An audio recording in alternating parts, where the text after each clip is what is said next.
I will now call to order the Metropolitan and Economic Development Committee to order for Monday, June 13th. We'll begin with introductions, starting with the front row, far left. Or middle, sorry. Thank you, Madam Chair. Michael Paul Hart, District 18. Thank you, Madam Leader. Brian Mallory, District 25. Thank you, Madam Chair. Keith Potts, District 2, Washington Township. Thank you, Madam Chair. Jessica McCormick, District 15. Thank you, Madam Chair. Kristen Jones, District 16. Thank you, Madam Chair. Allie Brown, District 5.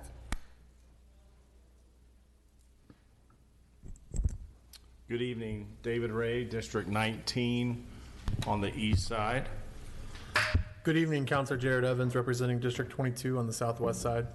Good evening. Thank you, Madam Chair. Councilor Keisha Jackson, District 14, representing the far east side, Lawrence and Warren Townships. Councilor. Good afternoon, Leroy Robinson, District 1. Thank you, and I'm Maggie Lewis. The first item on our agenda is proposal number 207, approves a payment in lieu of taxes, a pilot for PEDCOR investment. And Mr. Hunter, are you presenting? Thank you, Chair Lewis. DMD is here. I'm sorry, your mic is not on. Oh, apologies. Thank you, Chair Lewis. Ryan Hunt with DMD. I'm here in support of the petition. We also have the representatives from PEDCOR here with their slideshow. Wonderful.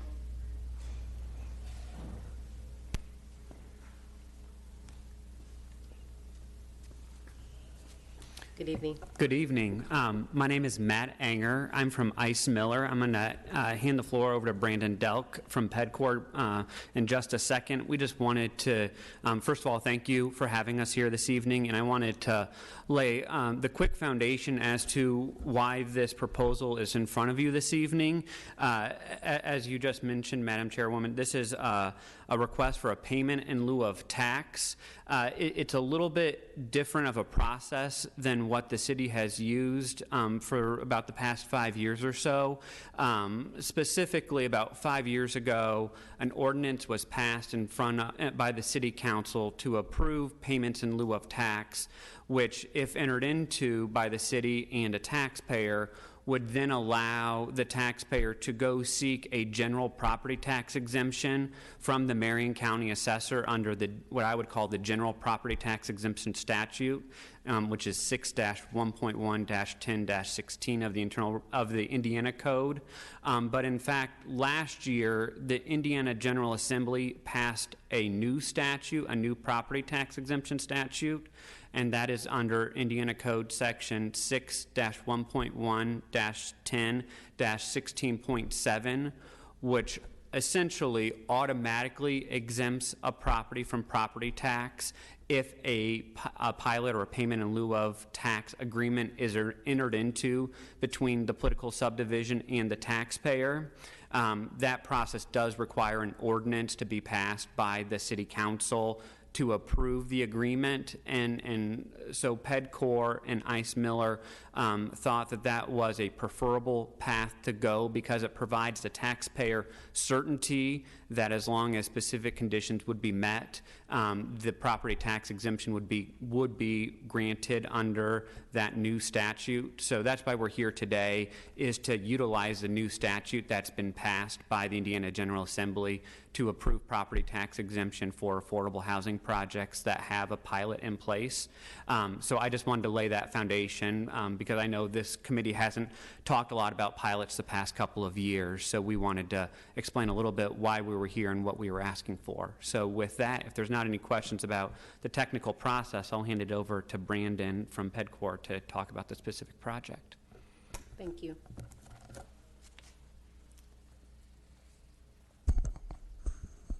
Thank you, Matt, and thank you to the committee, Chair Lewis, and our counselors. As Matt said, my name is Brandon Delk. I'm a representative of PEDCOR Investments. I'm the Vice President of Real Estate Development for PEDCOR. I develop most of the properties here in Indiana and a few other states for the company.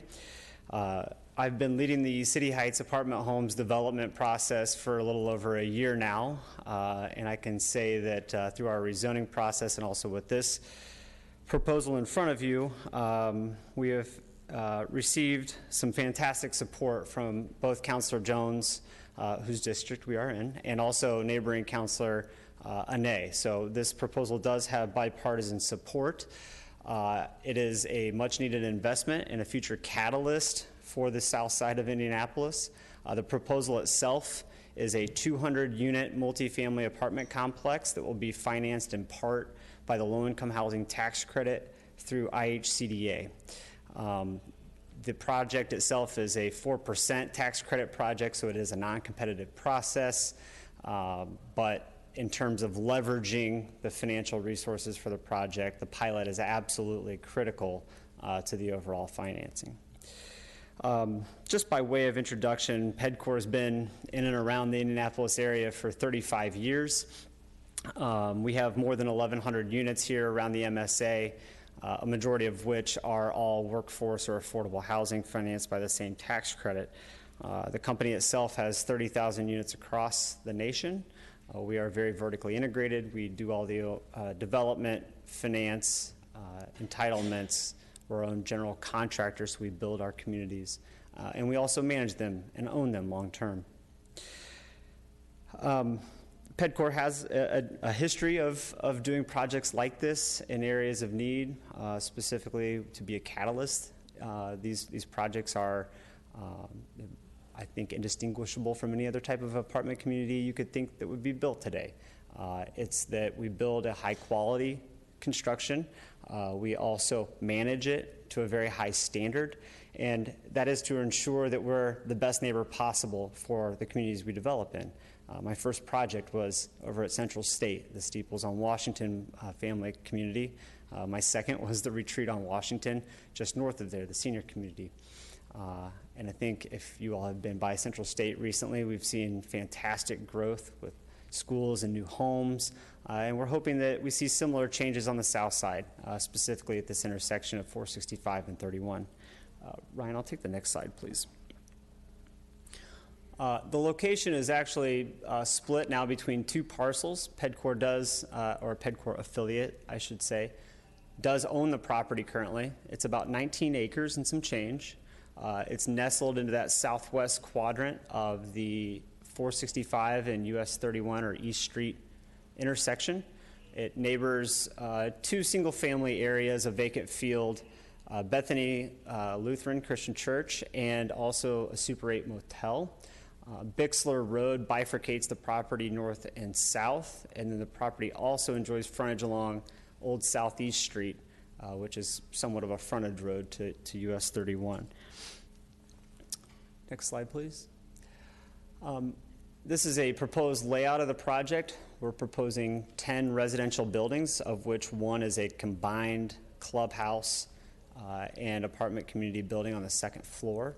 The project itself will have very, very typical apartment community amenities, such as a pool, playgrounds, mixed-use sports court, park, etc. The buildings themselves range in 2 to 3 stories. We were very particular in selecting our building styles here in conversations with neighborhood stakeholders around us, ensuring that as we transition from those neighborhoods into the 2 and 3 story product, that we're paying attention to those facades and also transitioning well into height within the interior of the property and adjacent to the highway.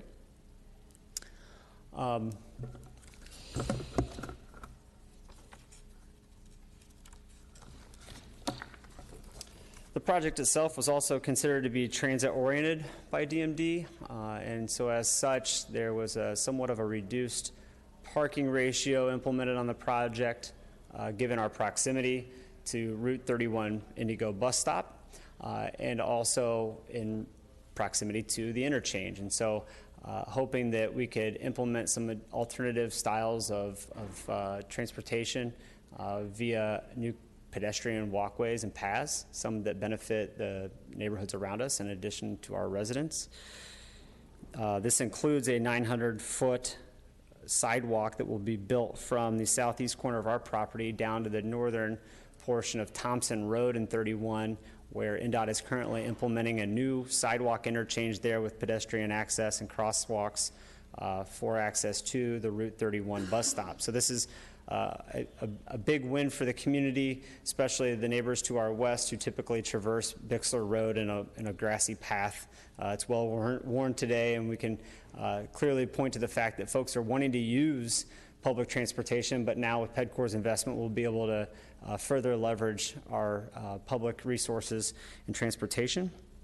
PEDCOR has also worked with the neighborhood and will be reconstructing what is currently City of Indianapolis right-of-way, that Bixler Road all the way from 135 over to the bend at the church there will be fully reconstructed by PEDCOR as part of the project to create better access for the community, both the neighbors and our future residents. And then lastly, we've also proposed a pedestrian connection to the MI Homes development to our west on the northern half of the project that will provide a sidewalk to their existing right-of-way within that neighborhood. And that will give them linkage through our project through a very nice wooded area of tree preservation and heavily landscaped areas. So a nice walking path to then provide that connection to the bus stop connection as well. Next slide, please. Again, the project is 200 units, broken up between 52 one-bedrooms, 124 two-bedrooms, and 24 three-bedrooms. All units will have private entrances, individual porch, patio, balcony with exterior storage, in-unit laundry, and all your typical kitchen outfit, refrigerators, dishwashers, garbage disposals, etc. The project will have on-site PEDCOR management and maintenance, pool, fitness center, business center, playground, tot lot, and other amenities. Next slide, please. Here's some proposed preliminary renderings of the buildings. The next slide is of unit features. The following slide is of clubhouse amenities. These are examples of other PEDCOR projects that have been built. And in summary, this project proposal, and I know we're here to talk more or less about a pilot today, but in terms of what the project means to the local community and the neighbors of Southdale, it is a substantial capital investment in the neighborhood. I grew up in this area. I went to Calvary Lutheran Church myself. I grew up in Center Grove. I used to dine at the Bob Evans at the corner, and I know it well. Unfortunately, it's lacked investment for quite a long time. PEDCOR's community will invest about $69 million into this neighborhood, and we're hoping that that is a catalyst for change to neighboring properties and the rest of the commercial corridor in this area as Indianapolis continues to grow. And we see that growth, and we see the need for additional workforce housing as we add jobs up and down our corridors, including 69 and also 65. Significant improvements to the access to the current neighborhood, the roadway, the installation of sidewalks and pedestrian paths, and all with the support and quite honestly a very refreshing experience working with our neighbors and Councilor Jones. Petitions have been supported by both the adjacent church, planning staff, DMD, and the city-county councilors. The final slide here is really a discussion of the pilot. The pilot payment itself, if you're wondering, is a product of 1/2 the city-county tax rates. This was the starting point, city-county tax rates for discussions between PEDCOR and the Affordable Housing Pipeline Committee. As you all know, we've experienced significantly high construction cost increases across the country, and those in particular hamstring affordable and workforce developments. As incomes rise, and they have risen, construction costs have greatly outpaced those. And so we find ourselves in another predicament in terms of trying to finance an affordable housing development for the city of Indianapolis. So that product of 1/2 those rates is the $43,500 you see here for year one. We'll escalate at 2% per year as in the schedule for the pilot agreement. 100% of the units that will be built will be reserved and rented to those earning at or below 60% of the area median income as defined by HUD's MTSP income limits. In addition, PEDCOR is committed to a 40-year affordability term. IHCDA requires now a 30-year affordability term, and PEDCOR is electing to take that an extra 10 years.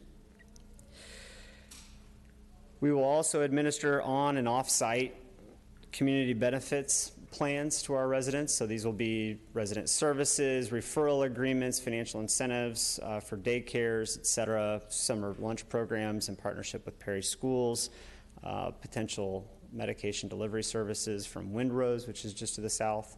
All of these partnerships would not have been made possible without the stakeholders that were involved in the initial rezoning process. They came to us with ideas, we have listened, and that community benefits agreement you have in front of you is largely in part of their doing.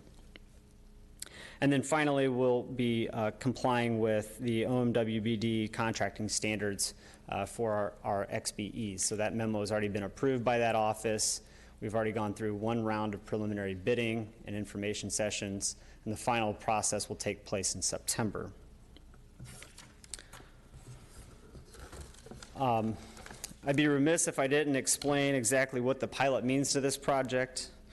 Without the pilot itself, we would experience a drop in mortgage proceeds of nearly $7.5 million, which is a very significant gap to a project like this. We can't raise our rents like the majority of your market rate developers in the city of Indianapolis. We are capped at what HUD requires. We are serving a population that's greatly in need, and without your support, this project would not be possible. PEDCOR is also coming to the table and deferring its development fees and potentially even some construction fees to also make this project feasible. Again, the project is committed to a 40-year term of affordability and partnering with our local stakeholders to make this project a reality for the families and individuals of our Indianapolis community. I'll be happy to take any questions you have, either about the pilot or the project. I'll probably lean on Matt for the pilot answers, but happy to take those questions at this time. Thank you so much for your presentation. Before we get started, I missed one of the counselors. I do apologize. Counselor, if you want to introduce yourself, we have a visiting counselor to the committee. Thank you, Chairwoman Lewis. I'm Counselor Ethan Evans, representing District 4, Northeast Side, Lawrence Township. Thank you. Thank you, Counselor. Again, I do apologize. Counselor Jones. Thank you, Madam Chair. I just want to thank Brandon and PEDCOR for being here this evening. As Brandon mentioned, it's been a long year, an exciting year. That corridor, this will be a significant improvement. Since elected, Councilor Renee and I have been in many conversations. This is right where our districts meet on how to improve it, because our residents have significant concerns about many things over there: infrastructure, public safety, and how do we improve it. And so when this opportunity came our way, we've been in many conversations with the neighborhood associations and the churches, and PEDCOR has been right there to engage themselves with those meetings, and have went above and beyond, as Brandon talked about, investing in infrastructure when maybe they didn't have to, extending that much further than the development, because they listen to our residents, they listen to the needs of our residents. And so I just really thank them for listening to those commitments and to make this development possible. And so it's a need right there in that corridor, and we're very excited about it. And I thank them for listening to our residents and being there in those early morning meetings, those Saturday meetings that we held, so that they could be accessible, and for these apartments, to get some of our residents in apartments where otherwise maybe they couldn't afford those apartments. So I really appreciate trying to get our residents in housing and offering those services as well. So I would urge my colleagues to support this, because it's very important to our residents. And so I thank you so much for being here. Thank you, Councilor Jones. Councilor Jackson.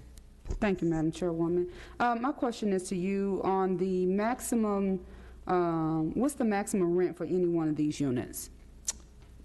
The current maximum rent, as defined by the 2022 HUD limits, would be for a one-bedroom $940 a month, a two-bedroom $1,124 a month, and a three-bedroom $1,297 a month. And as we currently evaluate 80% and market rate opportunities here in Indianapolis on the south side, those rents in comparison would be $1,500, $1,700, and $1,950 a month, respectively. $1,500, $1,700, and $1,950 a month. $1,950. So the rent advantages there would be 59% for a one-bedroom, 51% for a two-bedroom, and 50% for a three-bedroom, and that is the potential savings of what someone would be able to experience by living in a PEDCOR community on the south side. One follow-up question? Thank you. Thank you for that. And do you have, I know you have a pool, fitness center, business center. Do you have any scheduled activities on the property for any of the residents? I'm just curious. So the community benefits agreement outlines some of the partnerships that we'll have with certain folks.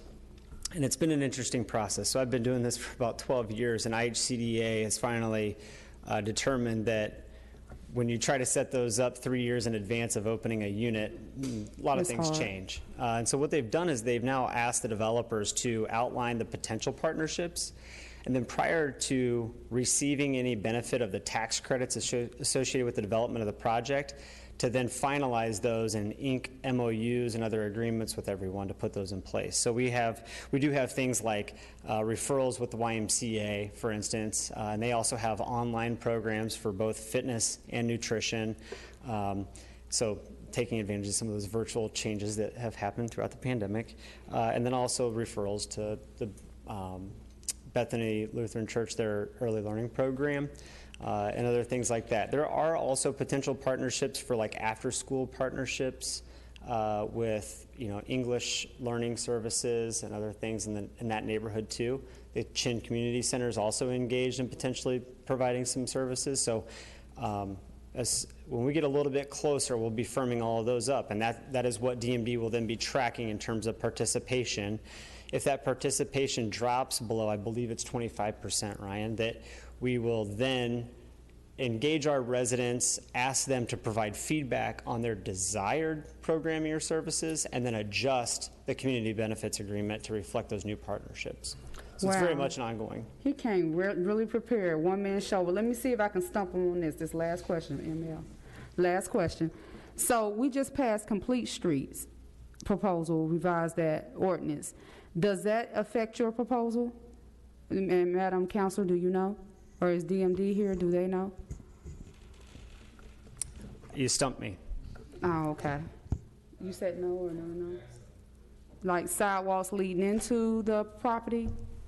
Yeah, Councilor Jackson, I can speak to that a bit. Thank you. I mean, I don't want to speak for DPW, but I have talked to them quite a bit about this proposal. The project seems to exhibit several features of Complete Streets, that they're rebuilding the roads to better accommodate all modes, including the automobile, but also they're adding sidewalks on both sides, which is a complete street principle. The sidewalks are not along the curb, which is the complete street principle. And that's really all I think that we could say in terms of streets. Now they do provide access and connectivity inside the park or the apartments, both sides of both sections of that, and that is a requirement of the zoning ordinance, but also a relatively newer requirement that's related to making sure that you can get to the complete street. So I think I would say that it probably does and generally meet it. I mean, the Bixler Road itself is definitely not a complete street in its current condition. This would bring it a lot closer to meeting that definition. Thank you so much. Thank you, Councilor Jackson. Additional questions from councilors? Councilor Hart. Thank you, Madam Chair. What is the total exempt amount of property taxes that the development would incur, and then what are the conditions to keep that true? Yeah, so I think, and I'm going to go off memory here, but if I recall, our total tax liability would have been something closer to roughly $364,000 a year. So a reduction to $43,000 demonstrates that $7.5 million loss in proceeds. Okay. In total, that's about a $6.2 million present value of those funds. And in order to maintain, we have to comply with the community benefits agreement, which was the services we were just talking about, actively engaging participation, keeping all units affordable, so keep maintaining that 100% affordability limitation at or below 60% AMI, and then just complying with the remainder of the pilot agreement itself, so paying your taxes on time, et cetera. Okay, so it was, you said 7 point?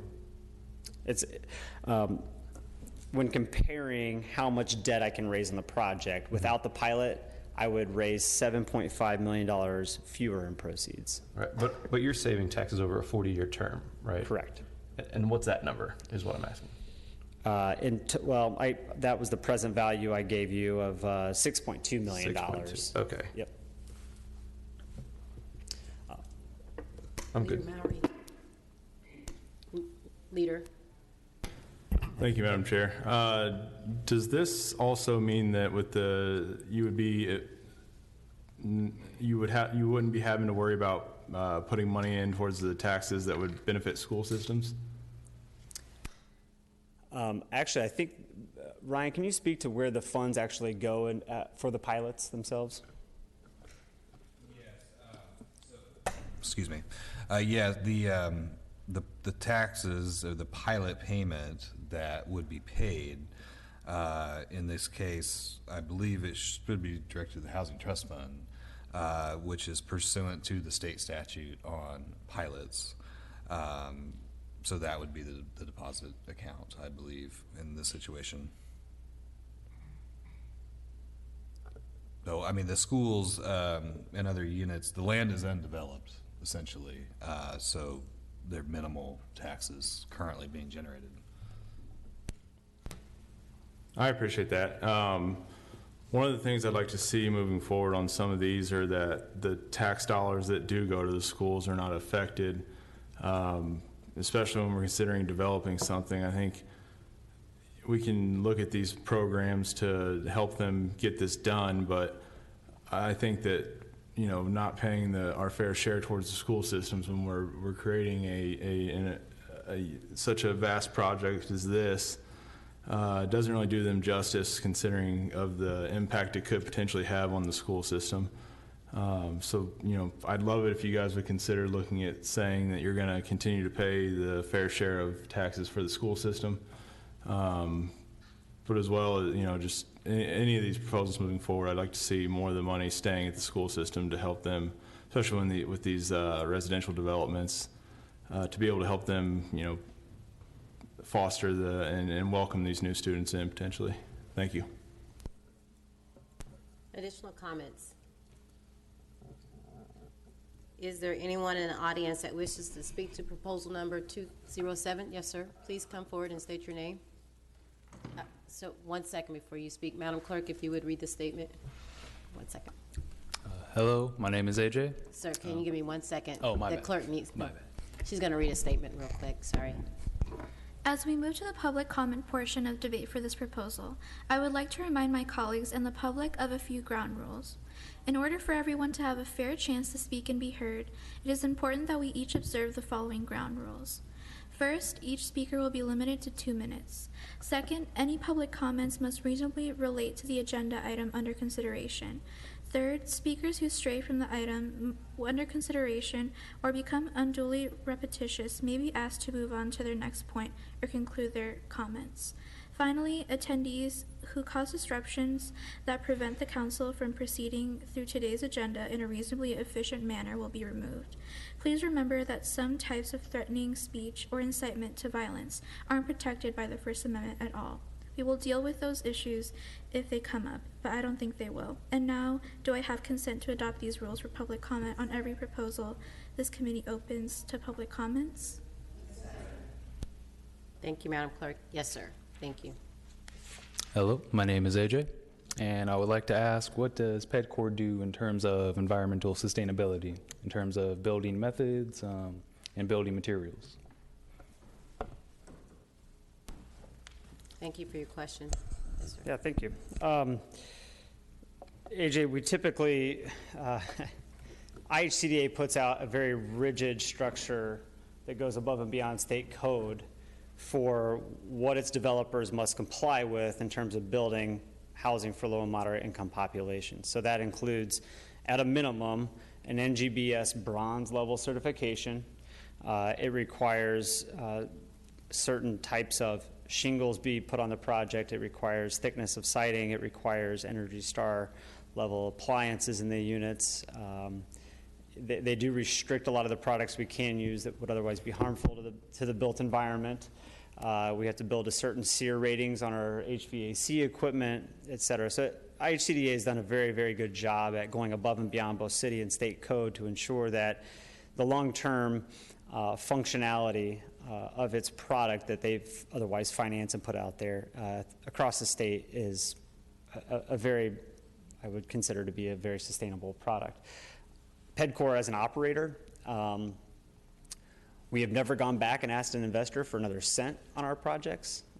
As the general partner, owner, and operator of the project, we give our property managers the money that they need to maintain their units to the highest standard.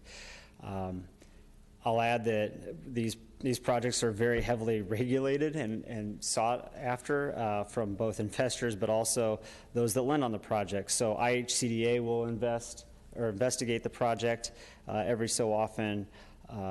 This project will have a HUD insured mortgage, so HUD will actually come out and review the product, and then our equity investor on top of PEDCOR management's typical standards. But in terms of maintaining that level of built environment, there are multiple sets of eyes on the product to ensure that it ultimately is maintained to the standard that it was designed and built. Thank you. Additional questions? I'll allow you half of a minute, sir. Yes. My last question would be, are you guys familiar with LEED certifications? Yes. Okay. Do you guys implement that into your planning at all, or take inspiration from that? Just NGBS. We have options. Okay. We've chosen the National Green Building Standards. Okay, thank you. Additional comments from the audience? Additional comments from councilors? Councilor Jones. Thank you, Madam Chair. I move to send proposal 207 to the full council with a due pass recommendation. Second. The motion's been properly moved and seconded. All those in favor signify by saying aye. Aye. Those opposed, same sign. I'm sorry, I think I heard nay. Yeah. Thank you. The motion carries. Thank you so much for your presentation. The next item on our agenda is proposal number 208, and it is chapter 31 of the code regarding PMC to add article 8 to establish an affordable housing commission. Councilor Evans. Thank you, Madam Chair. After speaking with the administration last week, we agreed to have further discussion on possible changes to Proposal 208. As such, I would ask that the committee make a motion to postpone indefinitely Proposal 208 to 2022. Councilor Ray. The motion been properly moved and seconded. All those in favor signify by saying aye. Aye. Those opposed, same sign. The motion carries. There is no other business before this committee. We are adjourned. Sorry. He was up. He's ready to go.